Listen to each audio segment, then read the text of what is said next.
Então, bom dia a todo mundo, muito obrigada por estarem presentes. Meu nome é Elisa Marques, eu sou formada em jornalismo, sou autora de 2 livros de poesia. O primeiro chama Até Minha Terapeuta Sente Falta de Você.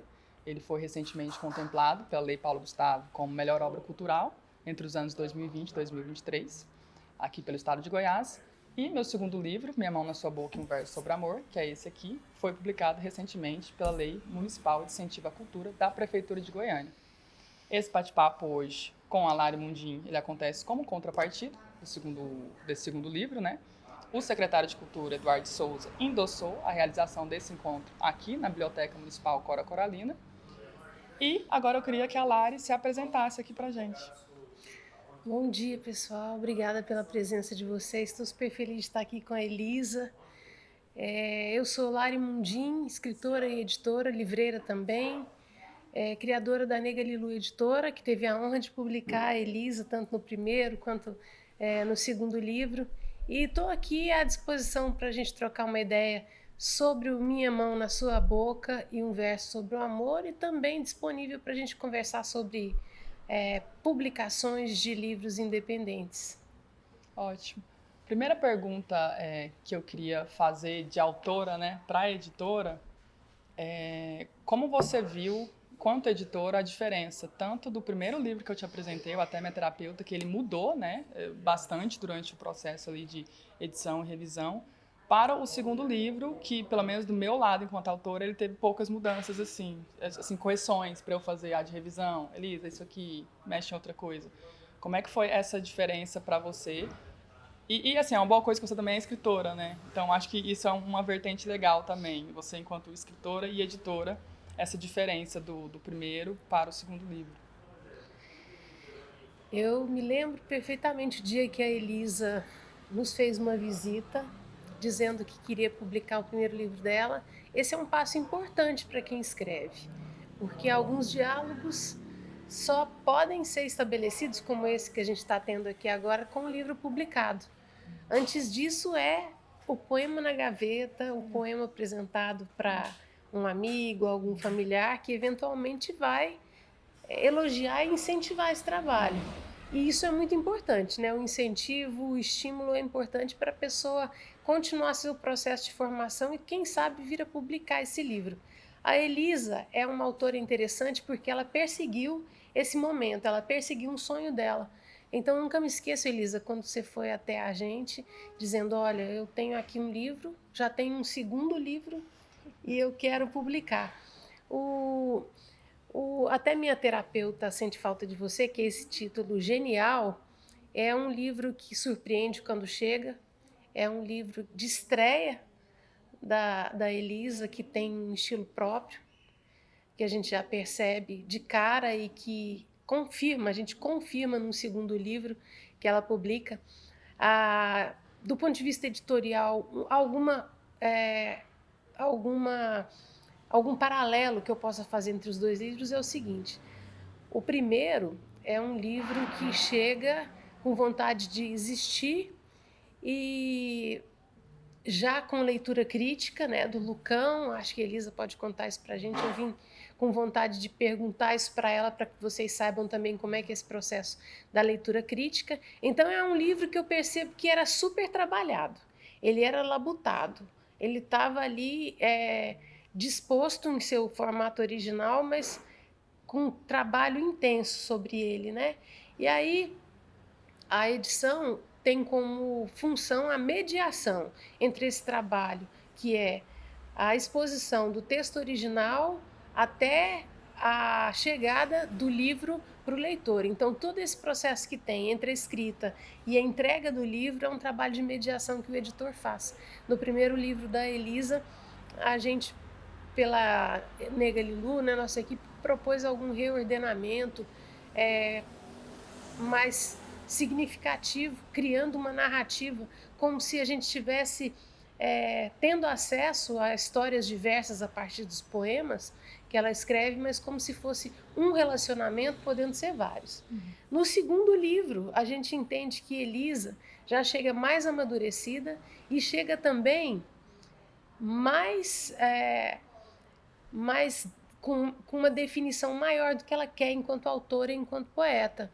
Então, nossa intervenção é menor e algumas alterações vão sendo feitas porque a gente aprende muito com a primeira publicação, né? Acho que é isso. Elis, então aproveito para te perguntar aqui uma curiosidade que eu acho que as pessoas podem ter. Quem tem um livro para publicar, quem reúne seus poemas, né? E aí, como escolher assim alguém para poder acessar esse material de forma crítica, mas ainda de forma estimulante para continuar seguindo em frente? Como é que foi a sua experiência? Então, o primeiro livro, para mim, ele foi escrito de forma muito inconsciente. Eu escrevia, não estava achando que eu estava escrevendo um livro, eu só estava escrevendo. Então, quando chegou o momento que eu falei, nossa, eu acho que eu gosto o suficiente disso que eu estou escrevendo para publicar, a primeira pessoa que a gente tem que pensar, eu escrevo poesia. Então, eu acho que é automático eu querer ir atrás de algum poeta para fazer uma leitura crítica do meu livro. Aí, sei lá, esse poeta, ele é professor de escrita também?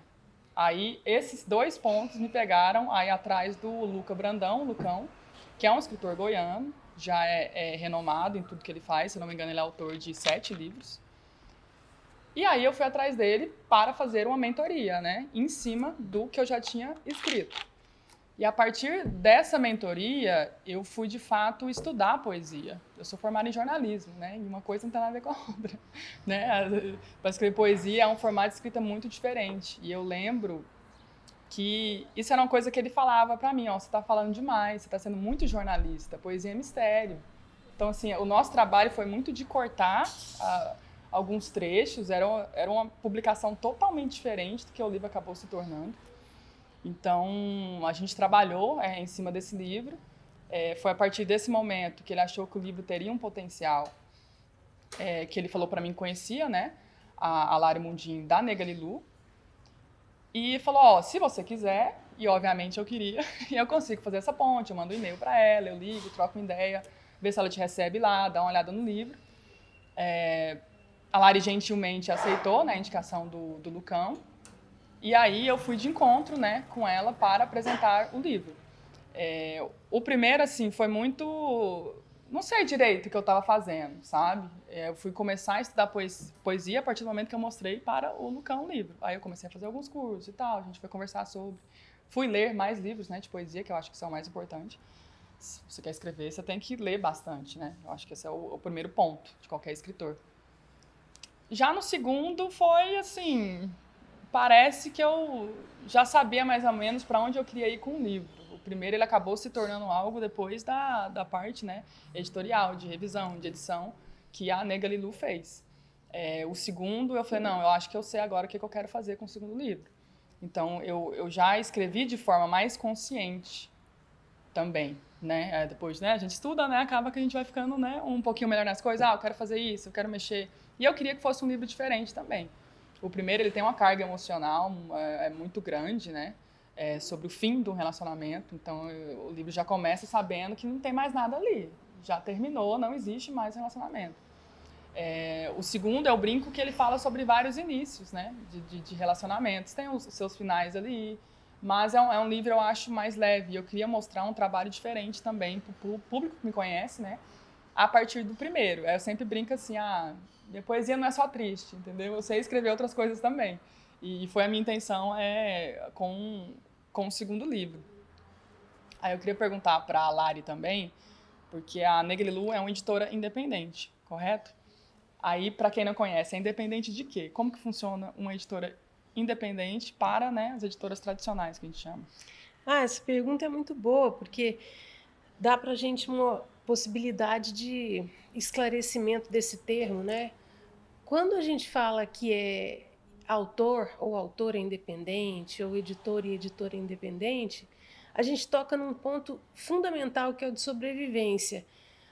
O independente em qualquer território, seja artístico, cultural, como também em outras áreas sociais, né, culturais, na área que pode ser de repente até do comércio também, é uma pessoa que inventa seus próprios modos de existir. Então, uma editora independente, ela tem essa liberdade, essa autonomia no processo criativo, em primeiro, porque trata sempre a escolha do autor ou da autora que vai integrar o catálogo de maneira muito livre, sem necessariamente pensar no mercado, o que o mercado está exigindo. A gente, na Negra Lilu Editora, costuma dizer, ao longo de 10 anos de trabalho, que a gente, por trabalhar com autores e autoras iniciantes, a gente prefere publicar a pessoa humana do que o livro. Porque, em tese, trabalhando com iniciantes, eu nunca tenho um best-seller em mãos, mas eu posso ter pessoas que nos fortalecem na caminhada. Então, eu prefiro publicar pessoas humanas. Esse é o nosso slogan de 10 anos, inclusive. Publicar uma autora como a Elisa, por exemplo, que traz para outros autores inspiração, não somente no tipo de escrita que ela emplaca, mas também na iniciativa que ela tem de buscar a difusão do livro dela, é altamente inspirador para quem estiver junto. Então, nesse sentido, é muito importante publicar uma autora como ela. E, de forma mais objetiva, então, uma editora independente é uma editora que inventa seus modos próprios de existir. Quem decide quem publicar, quando publicar, como e em que circunstância, é a editora sem fazer uma escuta de mercado. É claro que a conta precisa fechar, nem sempre fecha, e nós trabalhamos também com recursos públicos das leis de incentivo, porque publicamos novos autores e novas autoras. Então, esses mecanismos de incentivo são muito importantes. Quem começa, muitas vezes, não teria outra oportunidade de publicar se não fosse a lei municipal, a lei estadual, enfim, os mecanismos federais que são distribuídos para município e estado. A independência da editora também funciona a partir do momento em que a gente desenha de que forma os percentuais da venda do livro são distribuídos. Geralmente, o direito autoral brasileiro recomenda até 10% de pagamento pela propriedade intelectual. Como existe essa liberdade e autonomia de uma editora independente, a gente pode negociar outros percentuais também, valorizando a propriedade intelectual, valorizando o ponto de venda, valorizando os profissionais que realizam o livro e que compõem a cadeia produtiva do livro. Ou seja, a gente é livre. Esse é um resumo assim, do que poderia ser. Agora, eu tenho uma aqui para a Elisa também. Elisa, a gente tem, no que você falou ainda agora, um primeiro livro intuitivo, um segundo livro mais consciente. São duas potências, né? Vocês percebem. O primeiro com a sua força intuitiva e uma suposta ausência de consciência do que você está fazendo, não é demérito em relação ao segundo, que é a consciência. De certa forma, como escritora, como é que você percebe, já com o distanciamento de publicação do livro, que essa consciência maior reflete na escrita do Minha Mão na Sua Boca e um verso sobre o amor? Depois que eu comecei a estudar poesia em si, que é um formato de escrita diferente do que eu conheço, eu trabalho com escrita de projeto cultural, eu fui jornalista, então assim, é um tipo de escrita totalmente diferente que eu não era familiar ainda. Eu lia livros de poesia, mas não é como se eu soubesse escrever poesia. Então, depois que eu fui estudando, eu comecei a perceber que sei brincar mais na minha poesia. Eu sei contar, fazer uma jogadinha aqui, né, um jogo de palavras, ser um pouquinho mais engraçada, ser um pouquinho mais romântica, separar, que eu não acho que dá para separar 100%, mas a vida profissional e pessoal do livro, que eu acredito que todo escritor tem um pouquinho de si no que escreve. Até quando escreve ficção, tem um pouquinho de você ali naquilo que você escreve. Eu acho muito difícil fazer essa separação. O primeiro, ele foi autobiográfico. Então, já era, nossa, parecia que eu só sabia escrever sobre a minha vida, né? Às vezes tinha esse sentimento, né? Nossa, tem que estar acontecendo alguma coisa aqui agora. Tem que estar com dor de cotovelo, alguma coisa, para eu conseguir escrever. Já com o segundo, eu comecei a olhar tudo ao redor e inventar coisas na minha cabeça também, que eu acho que faz parte de escrever também, para criar um poema. Então já não era mais, eu tô precisando que alguma coisa aconteça na minha vida. Não, agora depois que a gente estuda, né, a gente aprende algumas técnicas, né, de escrita também. Aprendi que pesquisa também é fundamental.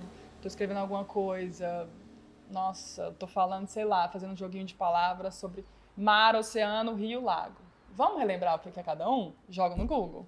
Vamos estudar? Então, assim, é muito isso. Eu tô sempre com um computador ou com um dicionário, alguma coisa nesse sentido. Então, eu percebi que, nossa, agora eu não estou escrevendo só por escrever, eu estou precisando que aconteça alguma coisa na minha vida. Agora, tem, assim, situações pontuais, igual, é um livro de autoficção, mas eu acho que todo livro é de autoficção, então fica aí, né, essa questão também, mas, assim, ele é vendido como autoficção.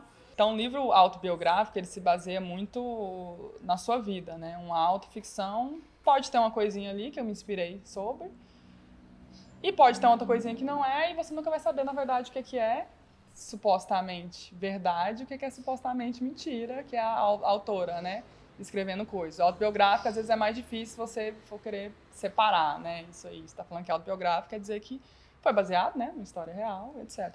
Então, o segundo, e talvez seja algo que todo autor tem, mas o segundo é meu favorito, né, às vezes. Eu acho que nem o autor gosta do primeiro livro, né.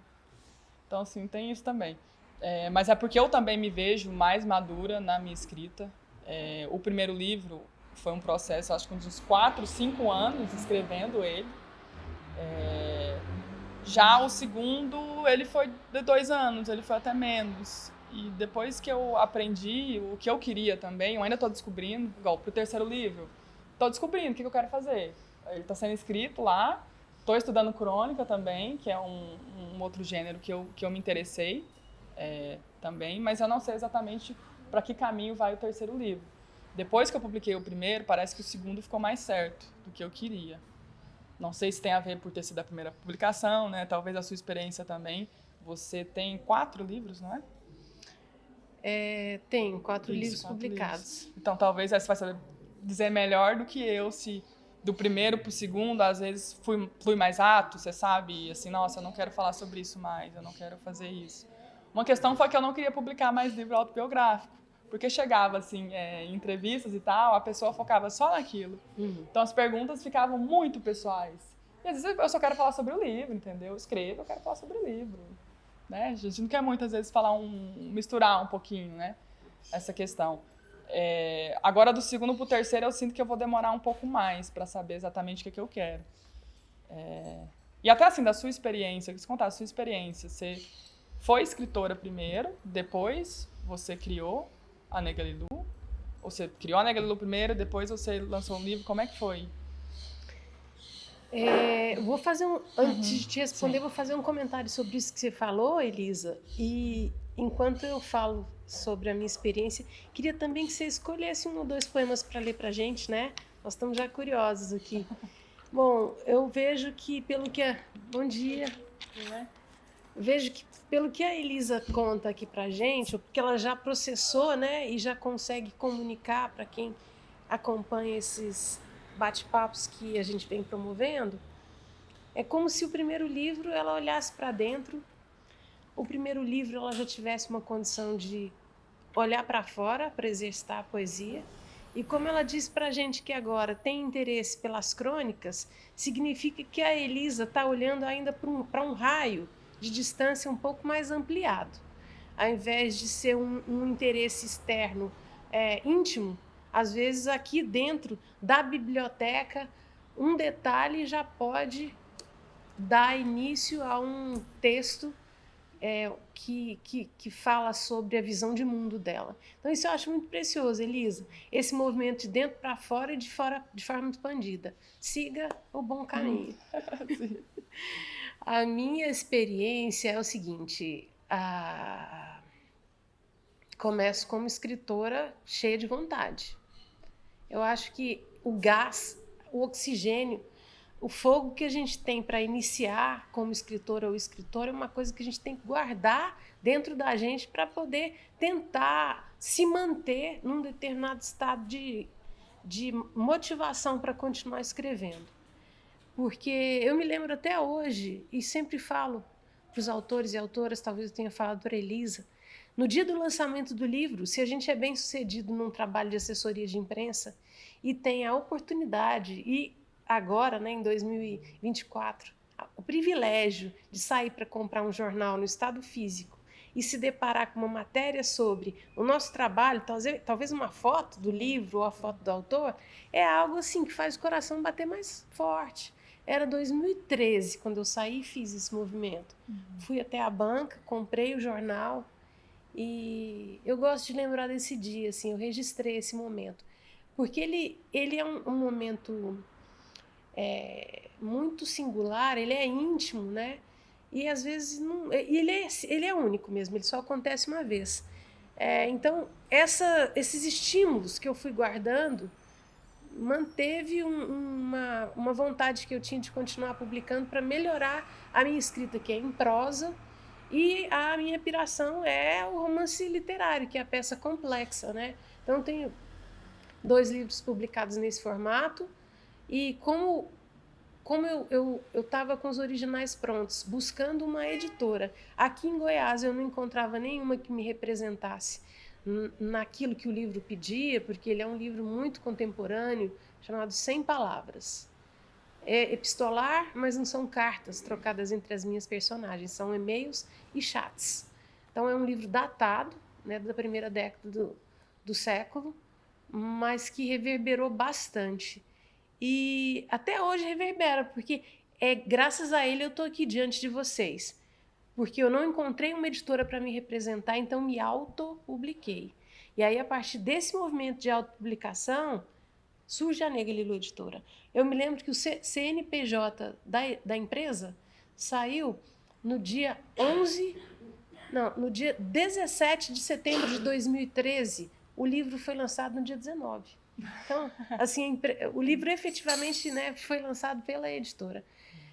E depois eu publiquei os outros 3, mas comecei a publicar as outras pessoas. E isso é um prazer imenso para mim. Então, que é dar passagem ao trabalho do outro, da outra.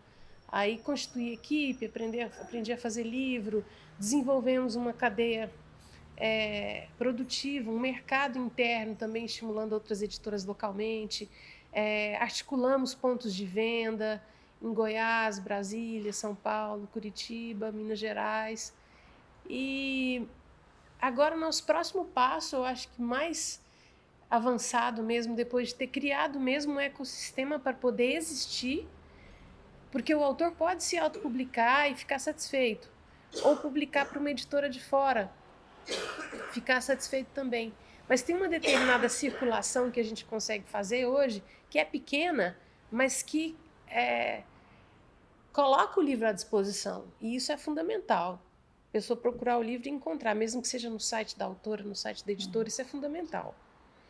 O último passo que eu estava dizendo, que eu acho que é o avançado, é a qualificação da escrita. Porque o livro é bonito. O livro é bem feito. Ele já tem alguma circulação. Ele precisa, então, ser buscado pelas pessoas. O que faz a pessoa buscar o livro é ter a certeza ou querer conferir se é um bom livro. Então, eu acho que esse é o próximo passo. Qualificar os autores e as autoras de Goiás. Quem escreve, como disse a Elisa, necessariamente tem que ler.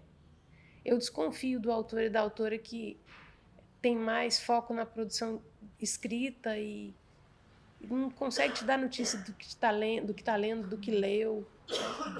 Acho que isso é importante demais. Você faz a leitura para a gente então, Elisa? Faço. Vamos ver o que você escolheu aí. Eu escolhi o primeiro, que na verdade ele é o primeiro porque você, enquanto editora, escolheu também ele para ser o primeiro. Eu adoro ele, mas eu adoro ver essa percepção, né, de outras pessoas lendo o livro ao ordenamento. Eu acho que esse aqui tem que ser o primeiro poema do livro. Ele está aqui por algum motivo, né? Abre bem. Né? Ele chama Ficante. A gente não tem nada. Só um bom dia todo dia e uma boa noite toda noite. Só dorme junto todo sábado e almoça junto todo domingo. Só abraça demorado como se existisse amor e faz amor como se fosse morar junto. E eu escolhi também o que está na página 28, que chama Conjugação. Você é verbo no passado, mas age como verbo no futuro. É o tipo de gente que passa, mas não finda. Um amor mais que perfeito, no futuro do meu presente tão simples. Gente que de tanta pirraça fica. Te amar é um estado que dura. Te amo em todos os tempos verbais. O que te faz gostar mais desse livro do que do primeiro, Elisa? É mais a Elisa de hoje, né? A Elisa, tanto profissional, mas a Elisa pessoal também. A Elisa talvez mais terapeutizada também, que eu acho importante, né? Eu sempre falo sobre isso. Uma Elisa que tem uma percepção talvez um pouco diferente do amor, porque igual, o primeiro eu comecei a escrever, se não me engano, com 23 anos, hoje eu tenho 30 anos, né? Tem uma diferença, né? Bastante aí, dos 20 ao 30, né? Aos 30. E também porque agora eu escrevo sabendo o que eu estou fazendo. Acho que tem uma diferença. Antes eu escrevia, ok, tá bom. E sempre corria para alguém, ou o Lucão, ou a editora, alguma coisa nesse sentido. Hoje eu já faço com um pouquinho mais de consciência, né? Talvez por isso eu até fiquei surpresa, num bom sentido, quando ele retornou, a revisão dele retornou para mim, com poucas mudanças. Com poucas mudanças comparado ao primeiro livro. Que parece que, meu Deus, vou ter que reescrever tudo, né? A gente começa, nossa, eu vou surtar. Com o segundo eu falei, não, tá. Nossa, então, eu fiquei assim, nossa, então tá bom. Não vou precisar reescrever tudo, então ele tá melhorzinho, né?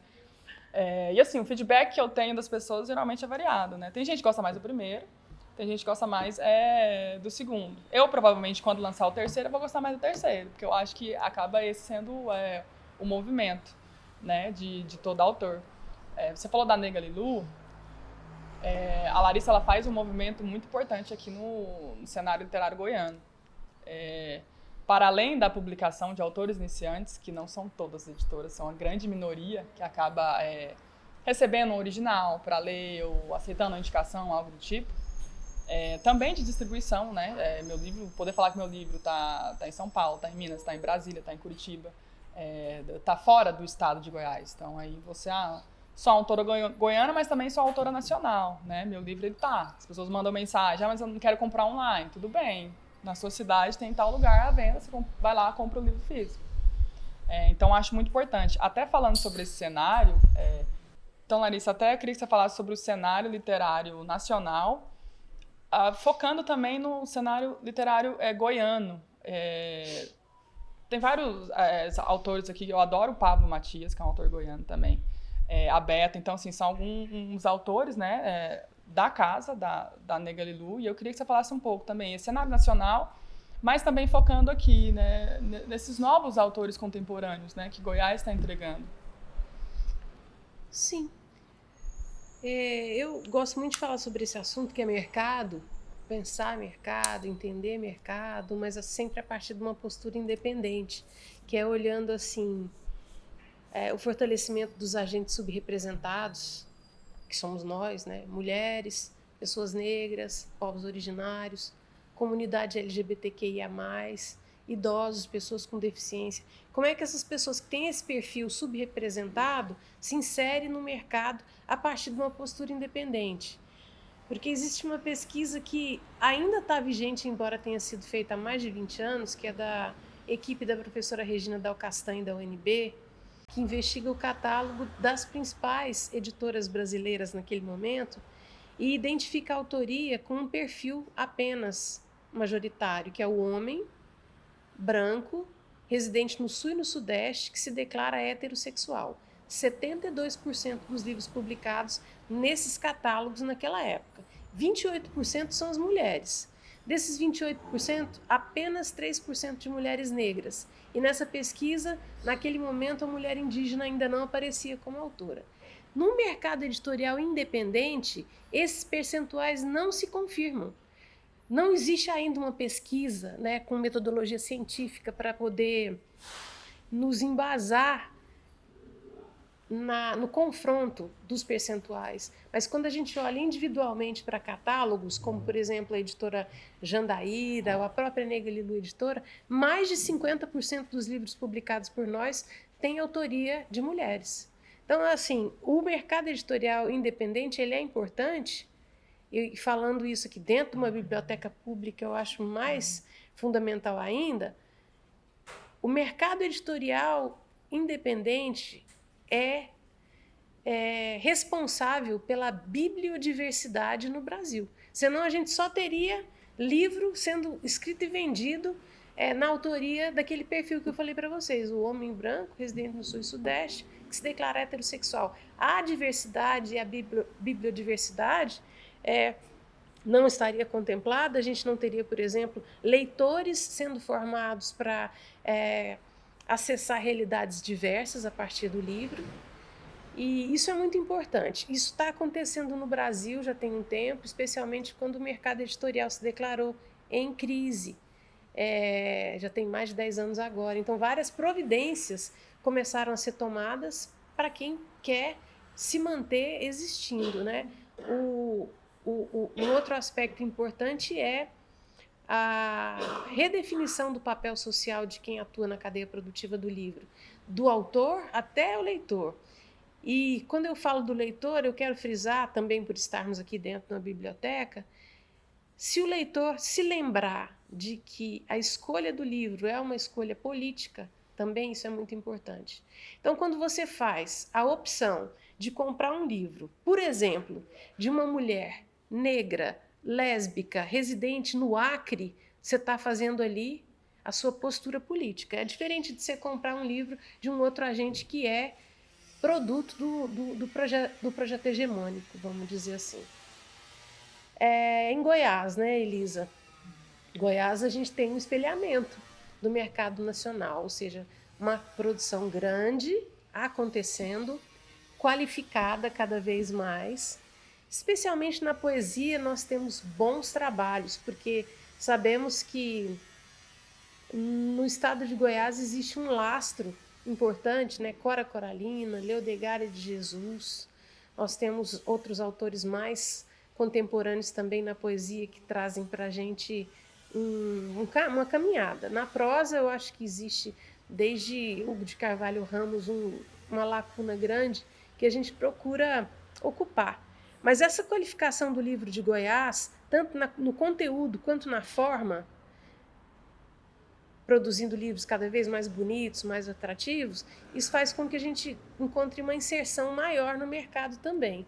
Quando um livro como esse está lá na vitrine da Livraria Tela-Aranha de Curitiba, ele é um livro que tem uma atratividade como qualquer outro, porque é um livro bonito.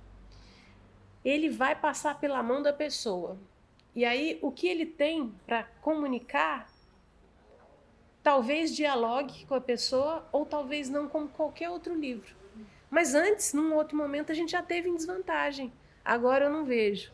Então, autoras como Elisa, a Beta Reis, como a Elisa mencionou na prosa, nós temos também a Georgia Sinara, recentemente na Crônica, que fez um trabalho muito lindo, o William Trapo. Na prosa, o Pablo Matias, concordo com você, ele é um dos nossos melhores autores atuais. Isso tudo é novo para a gente, porque é trabalho que está sendo feito. Às vezes o goiano prefere publicar para uma editora de fora e também tem satisfação no que acontece, mas a circulação interna é reduzida. A gente percebe que para a gente circular aqui entre nós é interessante ter como ponto de partida nosso próprio lugar. E talvez a gente não alcance muito longe, mas é menor ainda o alcance quando a gente já começa do lado de fora. Para chegar com o livro aqui, eu percebo que tem menos força. Mais ou menos isso, né? Tem essa conversa mais comprida. Não, ótimo. Agora que a gente está, né, chegando um pouquinho mais para o final, a gente vai abrir para perguntas, se alguém tiver alguma pergunta a fazer. Estamos disponíveis. Vai lá. Com a poesia, eu ainda estou muito nesse ramo de relacionamentos. Ainda estou mais falando sobre isso. Com a crônica, assim, os dois estão sendo escritos ao mesmo tempo. Então, nem saberia te dizer exatamente o que eu vou querer com o terceiro, porque eu não sei se vai ser de poesia ou se vai ser de crônica. Mas, com a crônica, eu tenho já uma intenção de escrever sobre mais família no geral e também sobre as minhas experiências, que é algo pessoal. Geralmente, a crônica, você escreve mais sobre você, o que você viveu. Eu tenho uma afilhada agora, 3 meses. Então eu já tive essa ideia de talvez escrever um livro de crônicas contando para ele sobre as pessoas que ele não conheceu, que ele conhece hoje, quem foram essas pessoas, quem são essas pessoas. E contar histórias de família, enfim. Já tive um pouquinho essa ideia aí também. Já escrevi sobre os temas que eu escrevo dentro da poesia, mais no formato de crônica também, que eu acho que eu vou escrevendo e vou testando e vou sabendo o que eu vou gostando. Em algum momento eu vou descobrir o que eu tô gostando mais, eu espero que sim. E daí posso ter essa ideia mais geral do livro. Agora, pro terceiro, ele tá mais confuso por isso, que eu tô estudando 2 coisas diferentes, escrevendo 2 coisas diferentes, e ainda não cheguei naquele ponto que eu falei, nossa, é isso aqui. Então vamos focar no de crônicas primeiro, vamos focar no de poesia primeiro. Porque eu acho que eu precisaria de um foco maior, entendeu? Eu não sei se eu seria aquela autora que vou escrever um livro de poemas e um livro de crônicas ao mesmo tempo, assim, bem entre aspas, sabe? Eu não sei ainda. Então o terceiro ele tá bem assim, num caminho que eu não sei para onde ele vai ainda. Espero descobrir em breve. É uma boa pergunta, porque desperta a curiosidade das pessoas, né? Tem muita gente que tem livro guardado, querendo publicar. Se uma pequena editora independente como a Nega Lilu tem essa busca ativa que a gente percebe enquanto algo que até transtorna a nossa rotina de trabalho em função de sermos uma pequena equipe, imagine uma grande editora, né, que é assediada então por pessoas que estão ali sonhando em publicar seu livro. As editoras, elas não irão atender e nem têm o interesse em atender todo autor ou autora que deseja se autopublicar. Por quê? Muitas vezes esse livro é a realização de um sonho, a reunião de poemas de ocasião, ou o registro da escrita de uma vida de uma pessoa idosa que querem homenagear. Existem várias recorrências quando a pessoa deseja se autopublicar, mas existe também o autor ou autora que quer começar o exercício da escrita e da exposição do trabalho para dialogar com o leitor, para qualificar seu trabalho. É claro que tem gente também que começa achando que já é um best-seller, né? Mas tem de tudo no ambiente da autopublicação. Geralmente são pessoas que têm um perfil mais obsessivo e menos histérico, ou seja, vai atrás do sonho e quer realizar. Quando a editora não demonstra interesse ou quando ele acha que precisa exercitar o espírito punk dele, que é o que aconteceu comigo, não quis, então vou fazer. Não quer vender, então vou vender. Criar seus próprios caminhos, seus instrumentos, suas estratégias para poder fluir, né? Isso é o espírito punk. Fazer por si mesmo. O autopublicado, o autor, a autora autopublicada é dessa maneira que trabalha. Então, muitas vezes, nesse ímpeto de fazer o livro existir, de realizar o sonho, ele lança mão de artifícios amadores para o livro existir. Aí como é que é? O livro, às vezes, não é publicado com o potencial que ele tem. Por quê? Não houve ali um apoio profissional na escolha dos materiais, do acabamento. Não houve um cuidado especial na negociação do orçamento. Ele faz opção por um orçamento mais barato, se decepciona com o livro enquanto objeto. Isso enquanto produção gráfica. Mas na parte que é artística e técnica, ele conta de repente com o irmão para desenhar a capa, a mãe faz a revisão, ele se vira para o livro existir. E aí esse livro chega sem uma determinada qualidade para o mercado, também não estimulando a leitura. Então são 2 frustrações, tanto de quem quis publicar e realizar o sonho, quanto de quem busca um livro para ler e encontra disponibilidade e não se interessa. Eu penso que o autor, a autora autopublicada merece uma atenção que as editoras não precisam dar, não querem, não conseguem dar, enfim. Precisaria ser feito um trabalho para a qualificação desse livro que vai continuar sendo autopublicado, para que a gente até evitasse também a distribuição de materiais que não são de qualidade, disponibilizado sobretudo com recurso público. Eu sou fã de indicações. Se me pedem indicações, eu indico. Eu quero ler um livro de poesia, eu quero ler um livro de crônica, eu quero ler um romance. Sei lá, o que eu mais escuto. Não gosto de poesia. Aí você vai perguntar o último livro de poesia que a pessoa leu, né? Jesus amado. Lá 1900 e bolinha, né? Então, assim, geralmente não conhece autores contemporâneos. Esse movimento de indicação de autores vivos, pessoas que estão vivas, né? Para você ler, você pode mandar uma mensagem, trocar uma ideia. Então, assim, para mim, enquanto escritora, é muito esse movimento. Assim, você lê um livro, às vezes, de um autor contemporâneo, um autor independente, um autor goiano, nesse sentido. Gostou? Indica. Igual, eu sempre falo do Pablo quando pergunta, um livro legal de prosa, você gosta de contos? A primeira pessoa que me vem na cabeça é o Pablo. O livro dele é maravilhoso, ele é goiano, ele é daqui, ele é premiado, é um livro premiado, é publicado pela mesma editora que eu.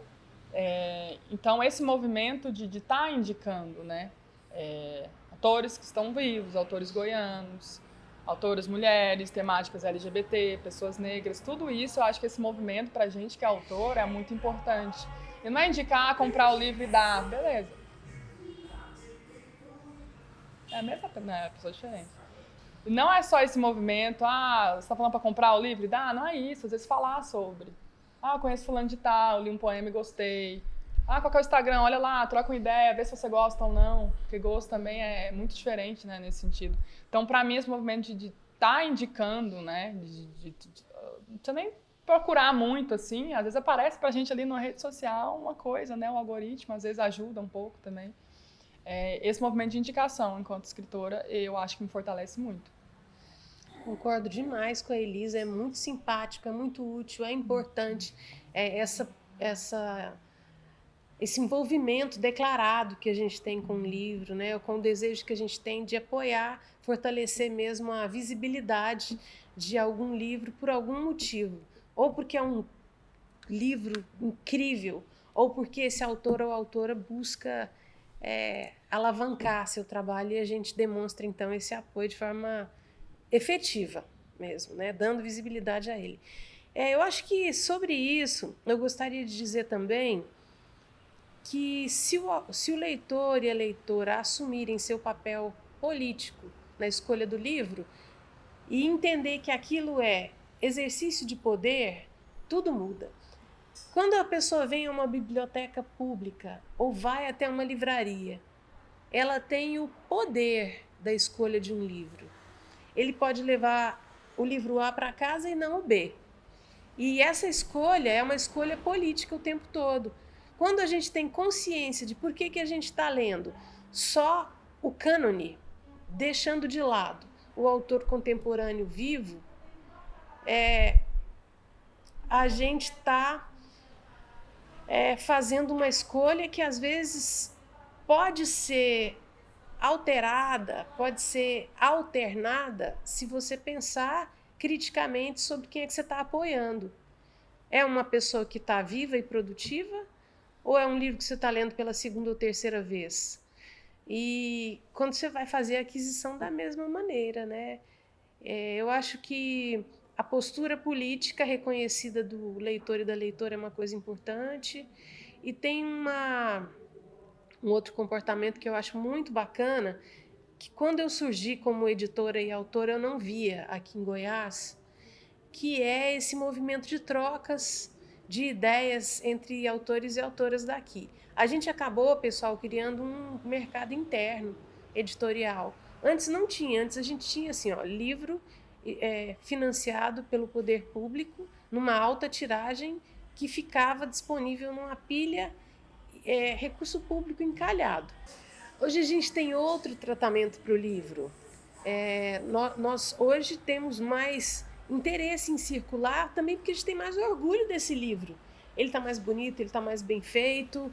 E a partir das relações estabelecidas, né, das redes produtivas fortalecidas, a Elisa, por exemplo, desde que ela chegou, ela já conheceu um monte de gente que, assim como ela, está publicando. E aí, toda vez que acontece um lançamento, existe o prestígio, né? Um autor vai no lançamento do outro e essa rede vai se fortalecendo, porque é assim que tem que acontecer. Anteriormente eu via mais como um movimento sem razão de competição entre autores e autoras. Então eu percebo hoje assim uma comunidade mais bem formada e mais bem orientada para o que a gente realmente precisa fazer. Eu queria só complementar, gosto muito da sua fala, porque essa proximidade que a gente tem oportunidade de ter com o autor ou a autora que está por trás e à frente do livro, realmente é transformador na vida do leitor. Eu me lembro, na minha infância, um encontro que a gente teve, muito aleatório, na presença do Ziraldo. Aquilo foi para mim, sabe, algo congelante, assim, porque é um superstar na música, no audiovisual, é correspondente a um superstar, né? E isso muda tudo. Por que que muda? É porque num determinado momento em que o livro tinha um aspecto mais elitizado entre nós aqui na sociedade, na comunidade de leitores, o acesso ao livro era complicado, né? Por isso a importância vital da biblioteca pública, mas o acesso ao autor ou autora era mais complicado ainda, porque criou-se uma aura de encastelamento desse autor.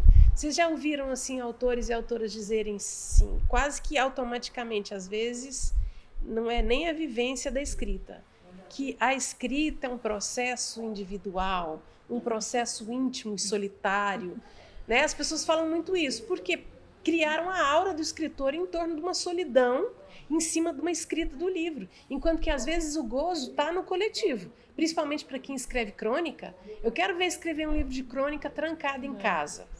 Tem que sair, tem que ir até a esquina comprar pão para escrever essa crônica, né? Então, eu acho que é uma visão elitista, eurocêntrica, essa questão de dizer que o autor é algo distante. O livro já foi, às vezes, um objeto de desejo para a pessoa desenvolver ao longo da vida. Proust escreveu o tempo em busca do tempo perdido, enquanto um livro, né, muito volumoso, uma obra única na vida para uma pessoa também que morreu muito jovem.